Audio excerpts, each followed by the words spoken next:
नमस्कार दोस्तों, VK knowledge electrical में आप सभी का स्वागत है। आईटीआई एनसीवीटी के दोस्तों एग्ज़ाम होने हैं।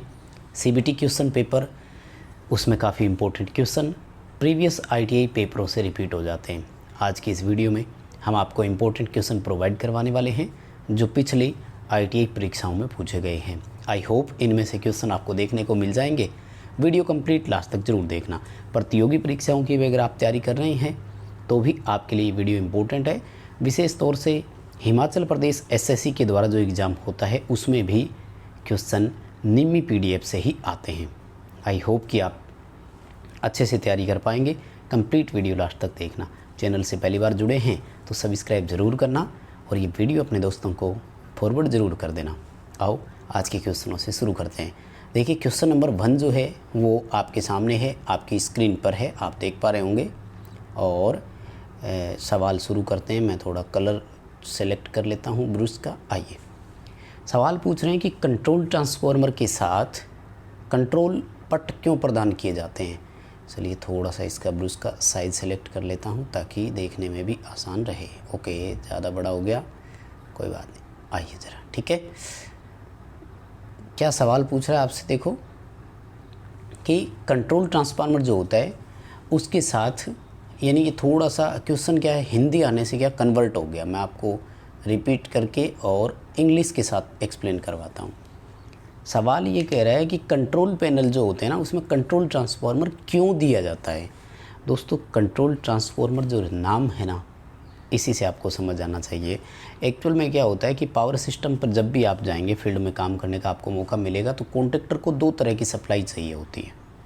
एक होती है पावर सप्लाई, जिसके थ्रू RYB आगे मोटरों को या जिस लोड को ज़रूरत है उसको जाता है, और एक उस कॉन्ट्रैक्टर को कमांड देने के लिए कंट्रोल सप्लाई जो आती है वो ये 110 वोल्ट AC हो सकता है, 24 वोल्ट की कॉइल हो सकती है। ये डिपेंड करेगा कि कॉइल कितने वोल्ट की ट्रांसफार्मर की जो है, सॉरी कॉन्ट्रैक्टर की जो है। इसमें फिर ट्रांसफार्मर क्या करता है, स्टेप डाउन करता है वोल्टेज। तो बी ऑप्शन जो आप यहाँ देख पा रहे हैं, मैं आपको बता दूँ, to operate the auxiliary circuit, सहायक संपर्क को प्रचालित करने के लिए हम इसका यूज करते हैं। ये ट्रांसफार्मर क्या करेगा, हमारी रिक्रूटमेंट के अकॉर्डिंग 2 फेज की वोल्टेज जब इसको मिलेगी तो ये 415 वोल्ट को हो सकता है 110 वोल्ट में स्टेप डाउन करे, हो सकता है 24 वोल्ट में स्टेप डाउन करे। ये डिपेंड करेगा हमारे लोड की आवश्यकता कितनी है, इस बात पर डिपेंड रहेगा। खैर, इस क्वेश्चन का आंसर आपको बी करना है। चलिए सेकंड सवाल की तरफ चलते हैं। अगला क्वेश्चन आपके सामने है कि पेंच का, यानी कोई स्क्रू आपको नहीं लगाना है और एक पैनल बोर्ड में आपको MCB, ओवरलोड रिले, कोई कॉन्टेक्टर, ये सब आपको माउंट करने हैं, इंस्टॉल करने हैं। इसके लिए आप क्या लगाओगे। दोस्तों, ये भी चीज़ें आप अगर ये जो कंट्रोल पैनल वाला जो भी है, आज के खैर इस टॉपिक में हमने कंट्रोल पैनल वायरिंग के ही सारे क्वेश्चन लिए हैं। तो कंट्रोल पैनल वाला जो चीज़ है ये आप जब फील्ड में जाओगे ना तो ही आपको सीखने को मिलेगा। बड़ी बड़ी कंपनीज़ में जब आप जॉब करने जाओगे तो ये चीज़ें आपको ज़रूर देखने को मिल जाएगी। राजस्थान विद्युत उत्पादन निगम में अगर आप काम करते हैं तो यहाँ बहुत कुछ सीखने को मिलता है। तो इसमें देखो स्पष्टता लिखा हुआ है, डिनरेल बोलते हैं इसको, ए ऑप्शन आएगा, ठीक है ना। जो ऑप्शन रहेगा वो ए है, डिनरेल आपको इसका उत्तर करना है, ठीक है।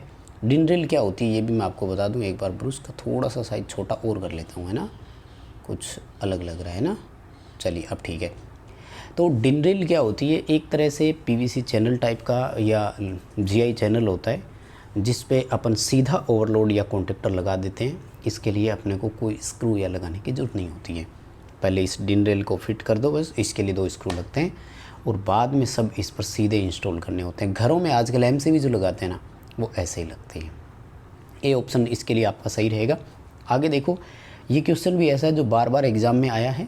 कह रहे हैं कि एक सर्किट आपको दिखाया गया है, इसमें X से दर्शाए गए भाग का नाम क्या है। मैं आपको सारे पार्ट बता देता हूँ क्योंकि प्रैक्टिकल करने वाले बच्चों के लिए ये चीज़ें बहुत ज़रूरी है। ये एक कंट्रोल सर्किट आपको दिखाया गया है जिसकी मैं बात कर रहा था, और इस कंट्रोल सर्किट में वही एक कॉइल होती है जिसको सप्लाई मिलती है। तो वो कैसे कैसे काम करती है देखो अपन बात करते हैं।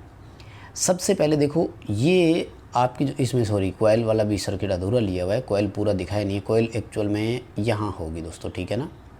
तो कोयल को क्या है, या तो एक फेज़ या न्यूट्रल तो मिलेगा सीधा सीधा, और जो दूसरा फेज़ होता है ना वो यहाँ से आता है। देखो, तो सबसे पहला ही पार्ट जो देख रहे हैं ना, ये है थर्मल ओवरलोड रिले।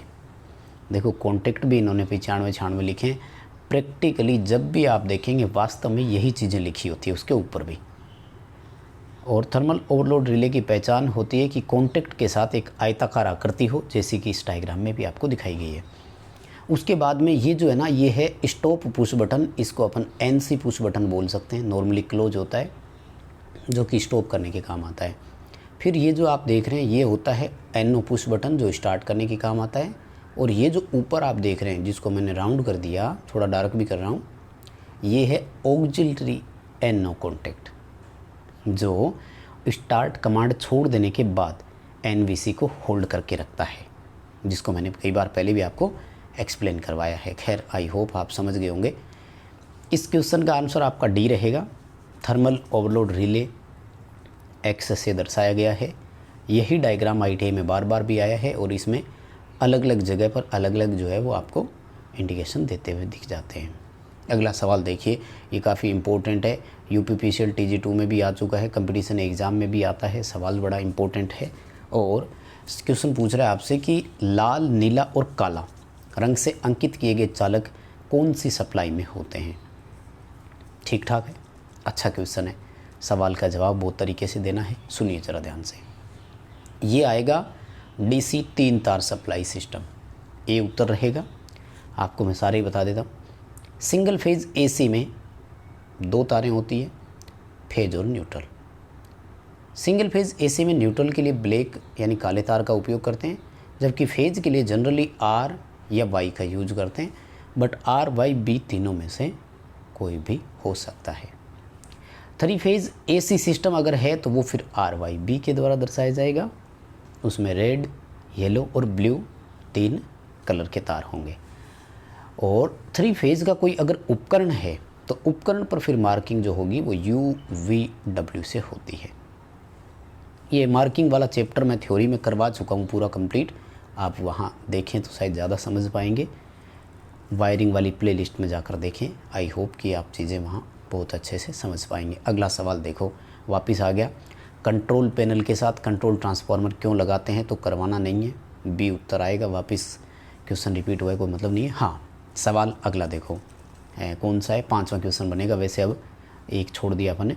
किसी कॉन्टेक्टर के कॉन्टेक्ट कैसे काम करते हैं, ये बहुत इंपॉर्टेंट क्वेश्चन है भाई।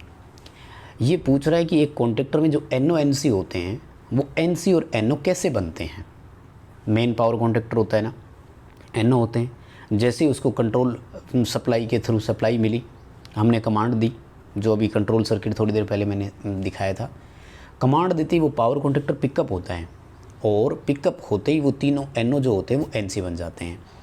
अगर इस क्वेश्चन में ऑप्शन के हिसाब से अपन बात करें तो यहाँ पर आपको C ऑप्शन दिखाई दे रहा है। स्थिति को बदलने के लिए विद्युत चुंबक का संचालन करके, यानी NO से NC और NC से NO करने के लिए हम इलेक्ट्रोमैग्नेट का यूज करते हैं। और ये बिल्कुल सही, ये कंट्रोल पैनल वायरिंग तो बिल्कुल प्रैक्टिकली ही समझ आएगी। अगर आप कहीं भी जॉब करने जाएंगे ना, मैं बता रहा हूँ आप बहुत कुछ सीखेंगे, और फिर उस दिन कहोगे अच्छा ये क्वेश्चन आते थे उस टाइम, है ना। अगला सवाल देखो, पावर और कंट्रोल वायरिंग जो होती है वो अलग अलग रेसवे में क्यों जाती है। पहले तो आपको ये बता दूं रेसवे क्या होता है। आपने घर में PVC कैसिंग कैपिंग वायरिंग करते हैं तो दीवार पे जो लगाते हैं ना उसको कैसिंग बोलते हैं। उसी कैसिंग के जैसे ही होते हैं जिनमें तारों को रखा जाता है, इनको रेसवे बोलते हैं। यानी आयताकार बॉक्स होते हैं जिनके अंदर से केबल जाती है, क्योंकि केबलें पैनल में सीधी नहीं लटकाई जाती, पैनल पे नहीं बांधते, पैनल के अंदर रेसवे लगते हैं, रेसवे के अंदर से केबलें जाती है। जनरली रेसवे PVC के ही होते हैं। अब वो ये कह रहा है कि कंट्रोल केबलों का रेसवे अलग होगा, पावर केबल का रेसवे अलग होगा। ऐसे नहीं है कि एक ही रेसवे में पावर केबल भी डाल दी उसी के थ्रू और उसमें भी कंट्रोल केबलें भी जा रही है, तो ऐसा नहीं होता है। और ये सही बात है, बिल्कुल प्रैक्टिकली हम देखते हैं तो ऐसा नहीं होता है। कारण क्या है इसके पीछे गुरु, बहुत सारे कारण होते हैं। ज़्यादा कारण तो बी उत्तर सही है इसका, रेडियो इंटरफेरेंस कम करना। क्योंकि एक दूसरे में क्या इलेक्ट्रोमैग्नेट बनता है तो सिग्नल में इंटरफेरेंस ज़्यादा आता है।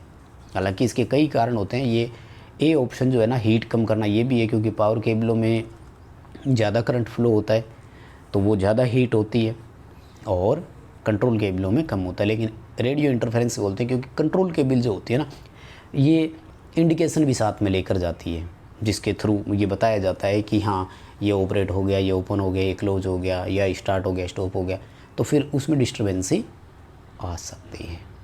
खैर बी उत्तर ही करना, रेडियो इंटरफेरेंस कम करना जो है हमारा यहाँ पे पहला टारगेट रहेगा। अगला सवाल, किसी कॉन्ट्रैक्टर के काम करने के लिए कैसे तैयार करते हैं? सॉरी ये क्वेश्चन भी रिपीट हो गया, ऐसे कैसे मैंने आज ले लिया इसमें। हाँ अगला क्वेश्चन देखो, ठीक है। पैनल बोर्ड में दो अलग अलग अर्थिंग क्यों प्रदान करते हैं? पैनल बोर्ड में नहीं, निम्न और मध्यम वोल्टेज पर काम करने वाले सभी उपकरणों में डबल अर्थिंग होनी चाहिए। इसके पीछे कारण ये होता है कि एक अर्थिंग अगर फेल हो जाए तो दूसरा अर्थ काम करता रहे, क्योंकि इन उपकरणों में कार्मिक या ऑपरेटर की सीधी पहुंच होती है। जैसे घर में मैं फ्रिज का एग्जांपल दूं, ये लो वोल्टेज की श्रेणी में आता है। अब फ्रिज के संपर्क में हर कोई होता है। जो हाई वोल्टेज के इक्विपमेंट होते हैं ना, वो तो जनरली इस तरह से होता है कि कोई वहाँ जाता भी नहीं है। नॉर्मली जो ऑपरेटर होता है वो भी वहाँ सप्लाई ऑफ होने के बाद ही जाता है। इसलिए कहा जाता है कि लो और मीडियम वोल्टेज वाले सीधे ऑपरेटर या कार्मिक के टच में होती है तो उन पर डबल अर्थिंग हो। और इसके पीछे कारण मानते हैं कि किसी भी एक अर्थ के फेल हो जाने पर दूसरा अर्थ हमारा प्रॉपर काम करता रहे।